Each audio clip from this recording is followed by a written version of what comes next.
Good morning, afternoon, evening, or night, wherever you are in the world.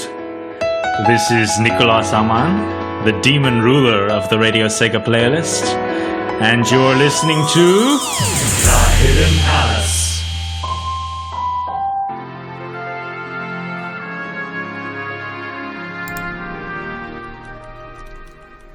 Good morning, afternoon, evening, or night, wherever you are in the world. I am Skyblaze, and this is The Hidden Palace here on Radio SEGA.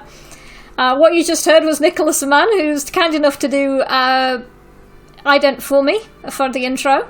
There's a few more of those from various people in the Radio SEGA staff coming up, so listen out for those. Because it seems that my silly little trivia show here has reached quite a milestone, and I've somehow managed to hit 100 episodes. I don't know how exactly that happened, but I would like to sincerely thank everybody who's ever tuned into an episode, with a special thanks to the Radio SEGA staff and the regular residents of the Discord channel for their continued support. You guys are really awesome, and I really don't know what to say. Thanks so much for sticking with me through all my health issues and rescheduling and time zone and schedule changes and day changes and all this other nonsense. So thank you very much for coming with me on this journey so far. Since this is an anniversary episode, I want to talk about something a bit more personal, so I'm going to discuss some of my favourite SEGA games. And people are being very nice in the chat. We've got Frost Gamer saying that I'm awesome, that's very nice. My husband Greyfall's got a 100 GIF up. We've got congrats from Nicholas Aman and Jamie, and Resident SD.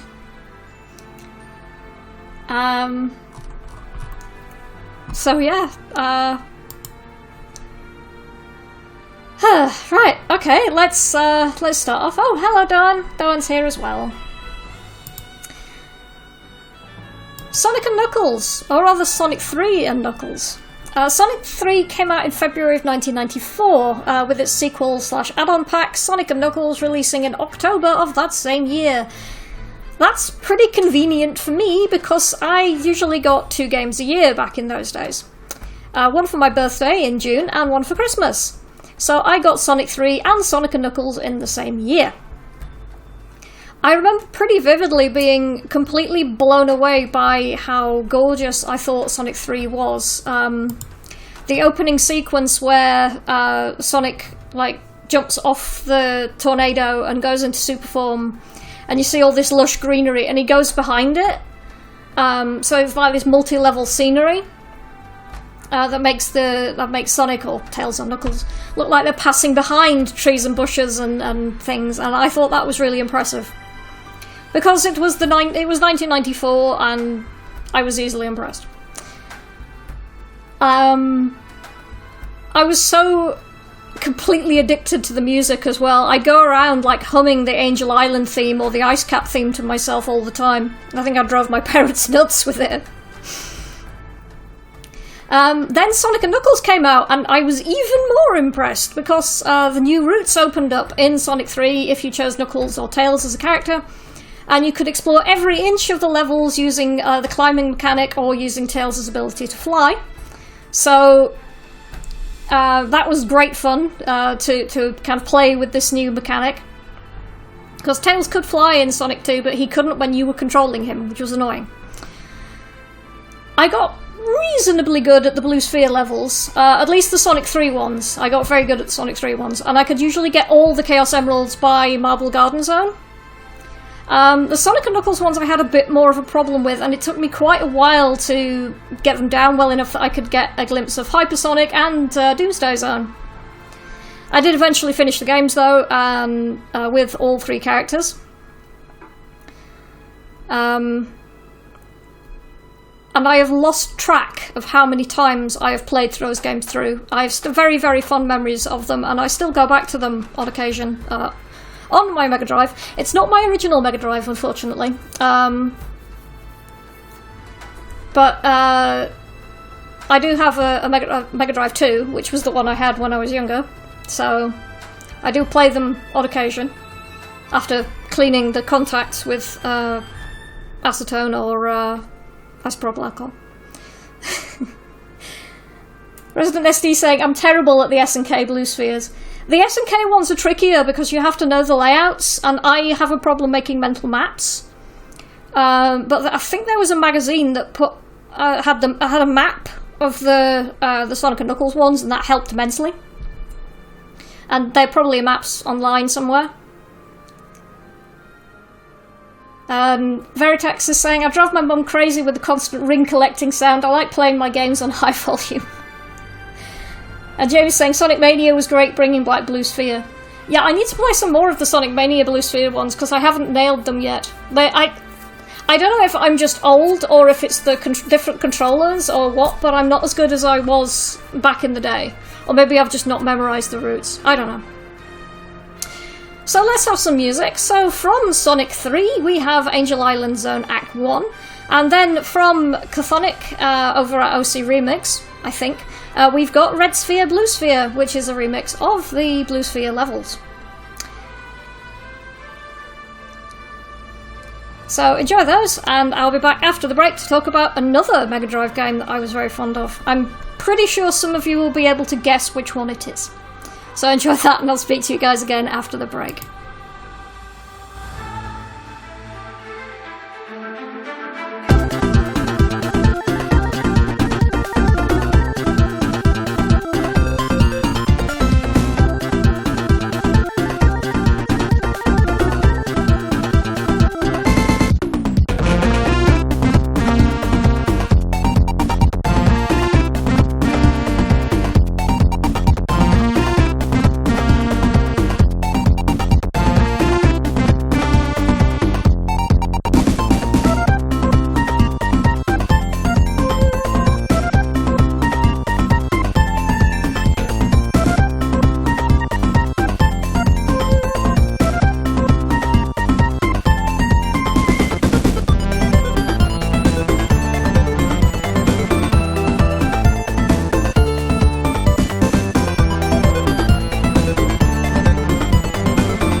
Hello, I'm KC, and I just wanted to say a huge congratulations to Skyblaze for their 100th episode of The Hidden Palace on Radio Sega. That's a huge milestone, and I'm very happy that the show is going on for so long, and I hope we can listen to 100 more episodes, and, you know, maybe 400, 500, 1,000 more episodes in the future. Congrats, Skyblaze. Thank you so much for all the amazing work that you put into, preparing all these episodes with trivia, the facts. It's really appreciated, and I hope you enjoy yourself on your 100th episode.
And we are back.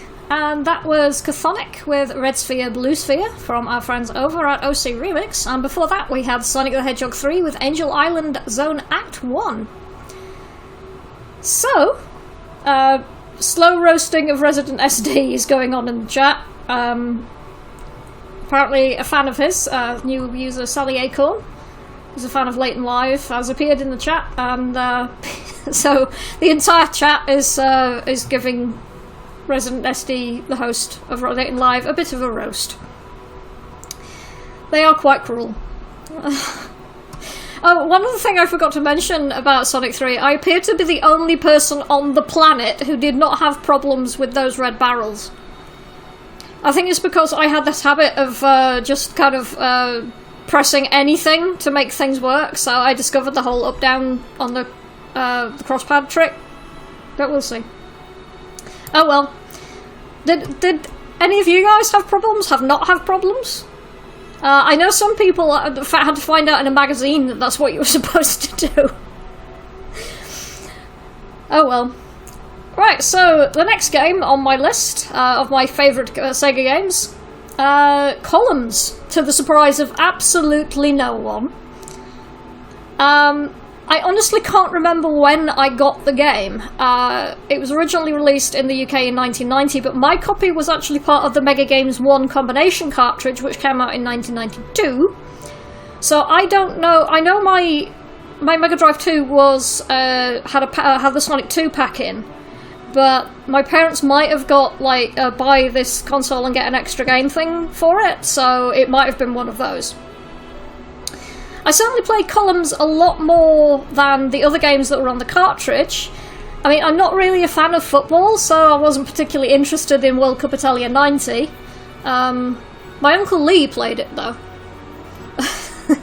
Because he would occasionally babysit me, and he would be like, you got any sports games? Oh, World Cup Italia 90, that'll do.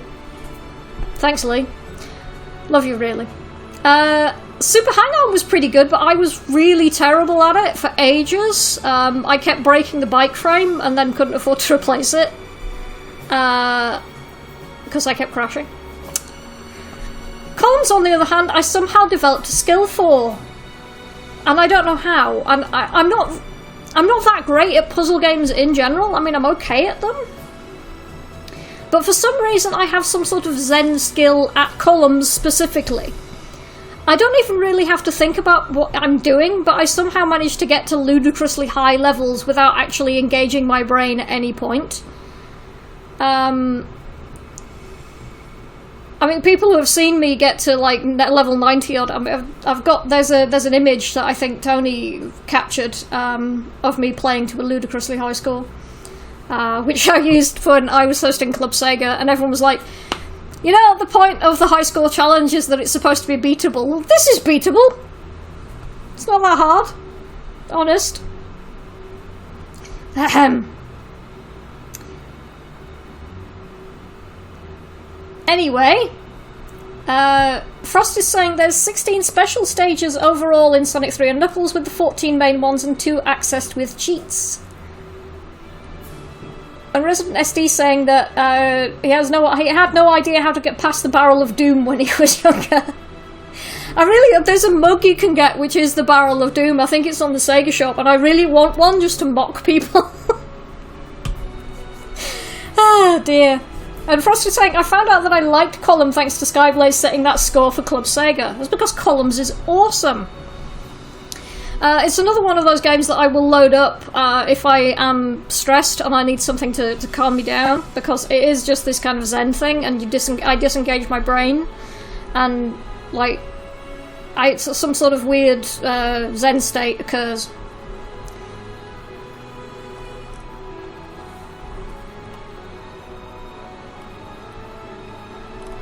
Okay. Oh, Frost was quoting Jamie about the number of special stages. Sorry about that. The several thousand is actually the thing if you plug in Sonic 1, I think.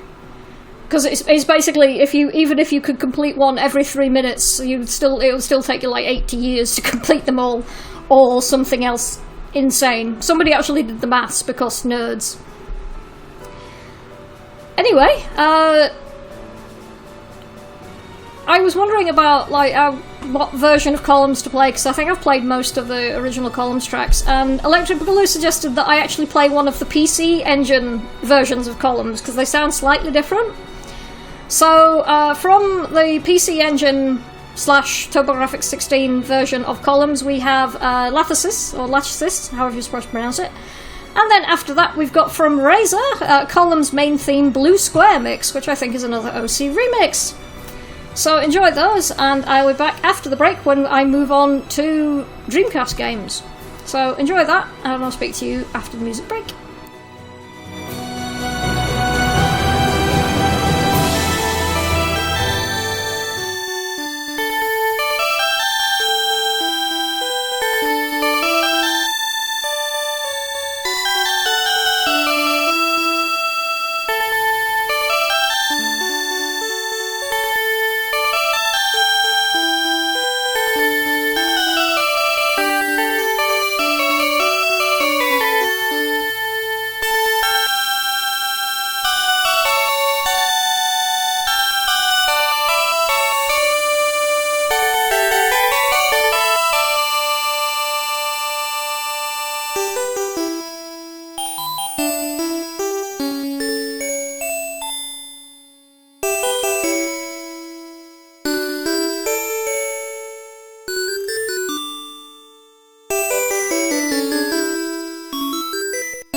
Hi, I Need Fruit here from Club SEGA, and you're listening to the 100th episode of The Hidden Palace with Skyblaze. Please invite me back to the palace. Let me in.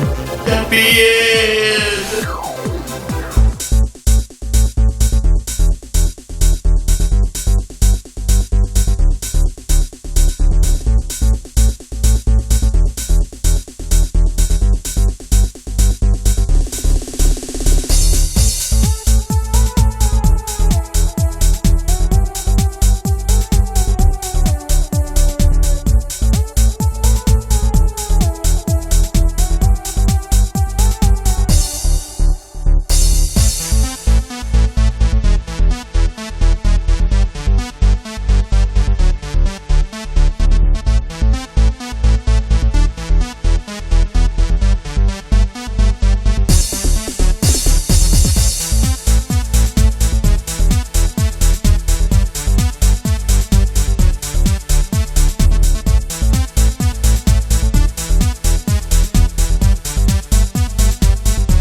are back. And that was Razor with the Columns main theme Blue Square Mix. And before that we had Columns on the PC Engine, or TurboGrafx 16, depending on which part of the world you are from, Lachesis, or Lachesis, which was suggested by Electric Boogaloo. And number one Kitty Blog Flan, aka Callum, has just joined us. Apparently, somehow, Jamie has managed to entirely miss the advent of the Kitty Blob thing. But yeah, Kitty Blob is one of my favourite GIFs that I use when it's glow sticks rave time. And it's kind of become the default mascot of the Hidden Palace. Despite the fact that I have a mascot, my bird person from my art. Anyway, let's back to what I'm supposed to be covering. Allegedly. Sonic Adventure 2. Now, don't get me wrong, I loved Sonic Adventure, it was the first game I had for the Dreamcast, but Sonic Adventure 2 really captured my imagination. It came out in 2001, the same year that I went to university. Yes, I'm that old, leave me alone. I completely fell in love with Shadow as a character, because of his background and story arc were just so interesting to me, and the design of the character, because I'm an enormous goth. Black and red, yes. I have a fan on because it is 1,000,000 degrees in this room, because I've had to shut the doors and windows because it's really noisy outside. Somebody's got an alarm going off, and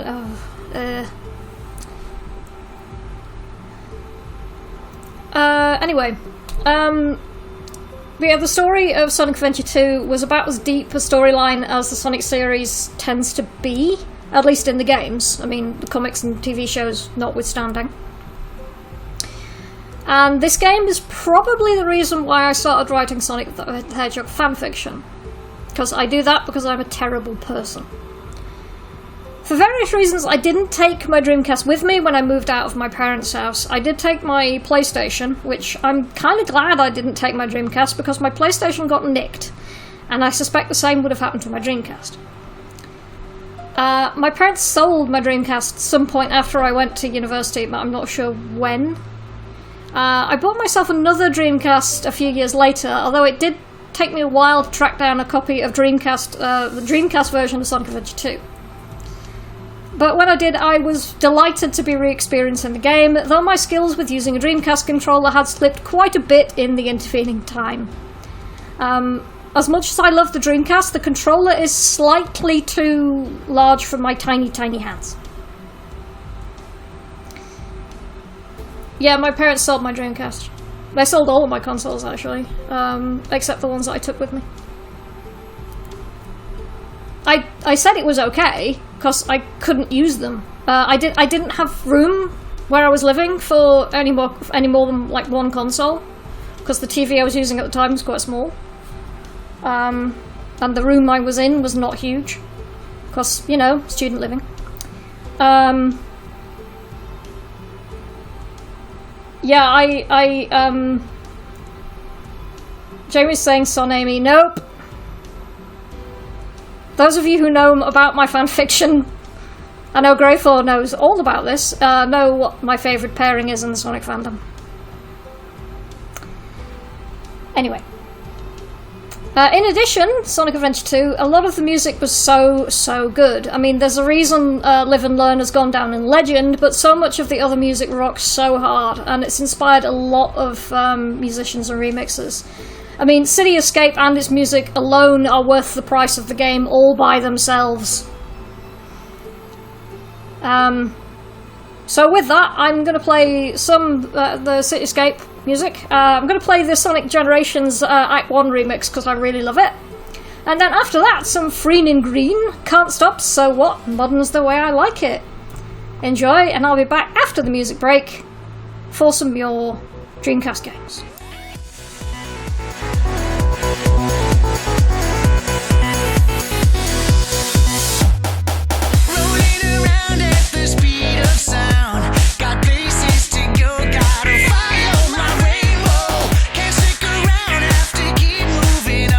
Guess what lies ahead only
I'm Resident SD, host of Lion Live, and when it comes to boosting your Sega education, there's no better place than the Hidden Palace on Radio Sega.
And we are back, and the Swirl Wars have started in chat again. Oh well. For the record, I don't actually care what colour swirl the Dreamcast has, as long as it's functional and plays games. Because it's so easy to bypass the Dreamcast security. Oh well. Anyway, that was Freening Green, Can't Stop, So What, Modern's the Way I Like It, and before that, from Sonic Generations, we had City Escape Zone Act 1. So yeah, it's another Dreamcast game here, mostly because I never actually had a Saturn when it was first released. I know Greyfor did, but I don't really have that much nostalgia connected to the Saturn. It wasn't until I lived with a guy who collected consoles that I actually played any Saturn games, and I did develop a like for a lot of Saturn games, but it was later on, so I don't have the same level of nostalgia. But Phantasy Star Online was probably the first game I played that had a character creator. I've never been much of a PC gamer. I do play some PC games, but I'm not a PC gamer per se. And the whole character creation thing was mostly restricted to PC games back in the day. Yes, alright, Twinny, I misspelled a thing. Leave me alone. Yeah, I have to send my scripts to Twinny so he can do the social media post during the show, and sometimes I'm in a hurry and I mistype something. And that's what happened today, and Twinny's roasting me over it. Thanks, Twinny. But Twinny does a great job on the social media post, so I'll let him off. And I'm going to loop my talk bed before I run out of it. But yeah, I first played Phantasy Star Online and I got completely absorbed with crafting a character that I was happy with. I think I actually did a few different characters. The setting was also pretty interesting to me because I'm a massive sci-fi fan, and Star Trek fan in particular, and the idea of being space colonists and kind of like galactic refugees was pretty interesting to me. I was still reasonably new to RPGs at the time. I mean, apart from Legend of Zelda, the only kind of RPG that I'd played up until that point was Final Fantasy VII. Because Europe got kind of shafted when it came to RPGs before the late 90s, early 2000s. I wasn't very good at the game, to be honest, back then, because I had no idea what I was doing, and we did have the internet at home, but it was incredibly expensive, so I didn't have a chance to play it online. One of these days I do want to get a DreamPie set up and connect to one of the private PSO servers so I can try out that online experience. It still amazes me that fan dedication to Phantasy Star Online, and the Dreamcast in particular, is so massive as to keep several servers running for a long-defunct online game. I mean, kudos for those people for their dedication. Also the existence of the DreamPie. I mean, this console that a lot of people considered a failed console, and yet people are still making, like, I mean, Frost put up one of the new Dreamcast controllers that's just been released. I really want one because it looks like it's a better size for my tiny hands. And Frost saying hardcore action RPGs are now crawling out of the woodwork to tell Skyblaze that Zelda isn't an RPG. It is an RPG. I don't know what else you'd call it. It's about as close to RPG as it is to anything else. Because otherwise it's just action-adventure, and that doesn't really fit either. Anyway... yeah, so at some point I want a DreamPie, and I want to connect it up to a modern internet connection, and connect to a private server. I haven't played Phantasy Star Online 2 yet. Maybe I should do that at some point, but I've recently reactivated my World of Warcraft subscription, and I don't want to have to pay for more than one subscription at once. Dawn's saying it isn't really anything to do with the original Phantasy Star games. No, it isn't really. It's still a great game, and the setting is really interesting, but it has sod all to do with the older Phantasy Star games.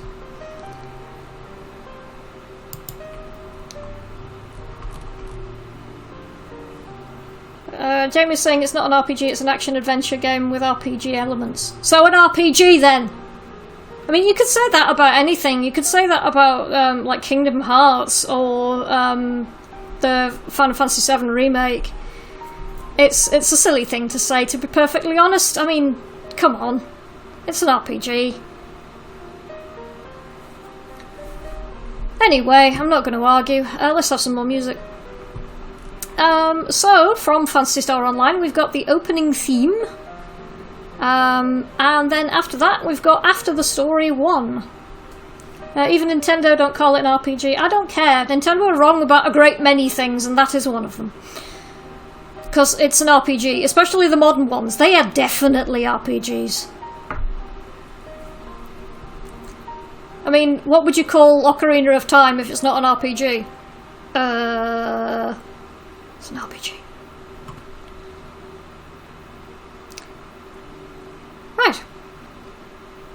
Pokemon is also an RPG. Some people argue that Pokemon isn't an RPG, and they are also wrong.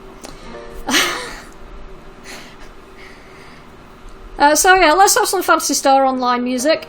So enjoy that, and I'll be back after the music break for some Chiptune Corner.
Hey yo, this is Rapsy here, and you are listening to the amazing Hidden Palace on Radio SEGA.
back.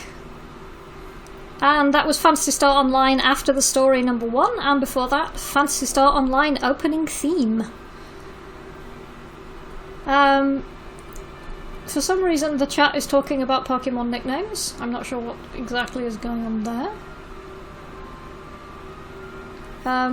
Callum, aka #1 Kitty Blob fan, is saying Phantasy Star Online 2 hasn't even been out in the US for that long, and I've already put 200 hours into it. Wow! Yeah, maybe I shouldn't pick that game up, because that sounds dangerous, and I have work to do. I mean, I already waste enough time playing World of Warcraft and farming for mounts and transmog items.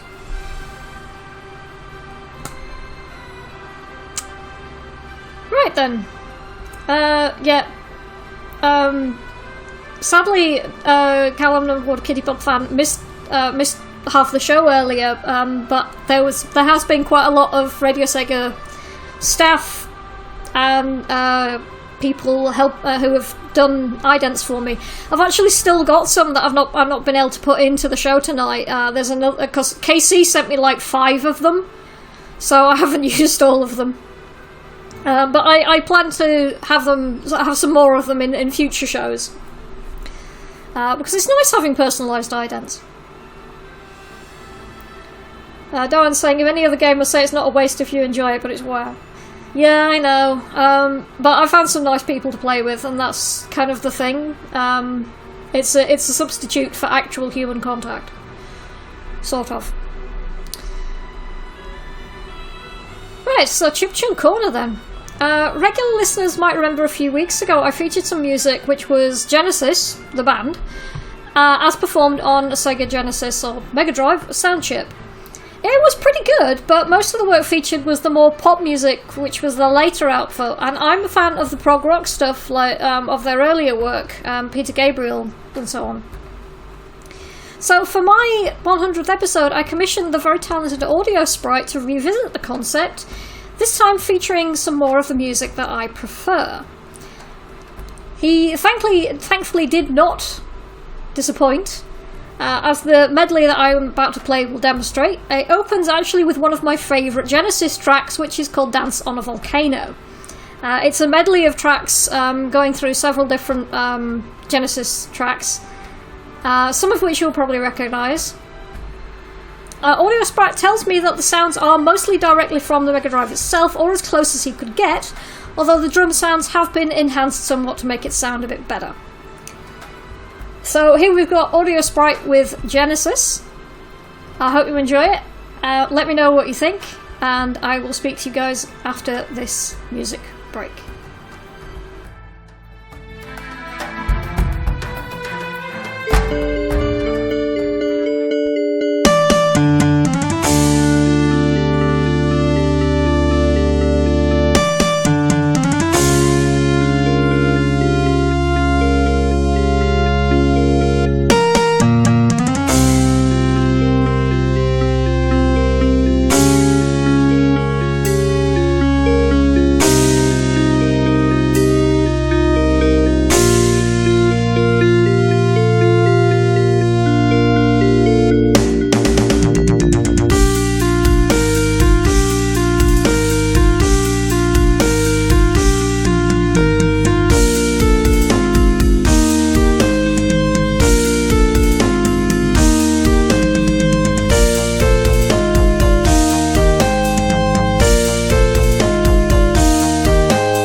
my name's Gavi, and you're listening to The Hidden Palace with Skyblaze on Radio Sega.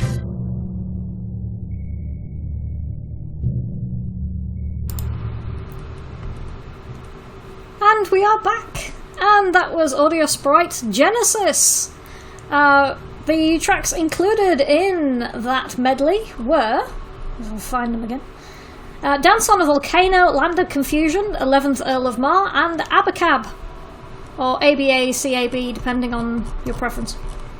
But yeah, I thought that was great. The Radio Sega Discord chat all reckon that it would make a great accompaniment to a side-scrolling shooter of some kind.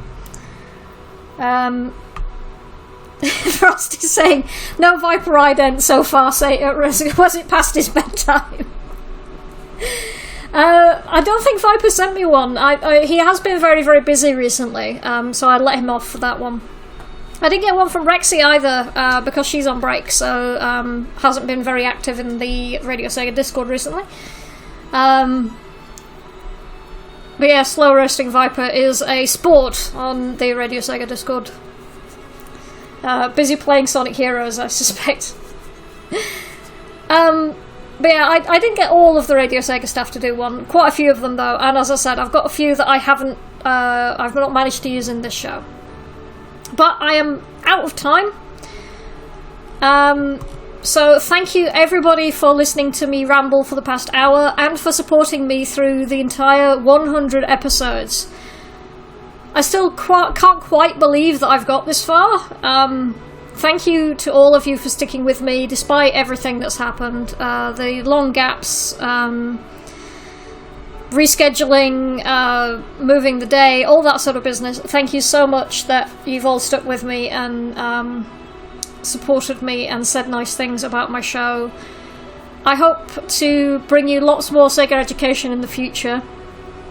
As always, if you've got a topic that you want for me to cover on Hidden Palace, you can contact me through Twitter, where I am at Blazing Skies, or you can reach me through the Radio Sega Discord, where I am listed as Skyblaze, or you can get to me through the Radio Sega Twitter or Facebook pages. Coming up next, I think we've got Saturday Night Sega. Then over the next week, we've got Glitch on Tuesday at 9pm, Club Sega on Wednesday at 8pm. No I Need Fruit, you still can't have the Hidden Palace. Pick and Mix on Friday at 7pm, which is followed by Leighton Live at 10. Further info is on the website radiosega.net. So one last tune, we're going to end on a bit of a party, so from DJ Ear we've got We Fear the Light. Thank you so much to everybody. I hope to get this episode up for download fairly soon. But in the meantime, take care everybody, and good night.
Enjoyed the show? Check out the full Radio Sega live schedule at radiose.ga/shows. Radio Sega, playing the best Sega music 24/7.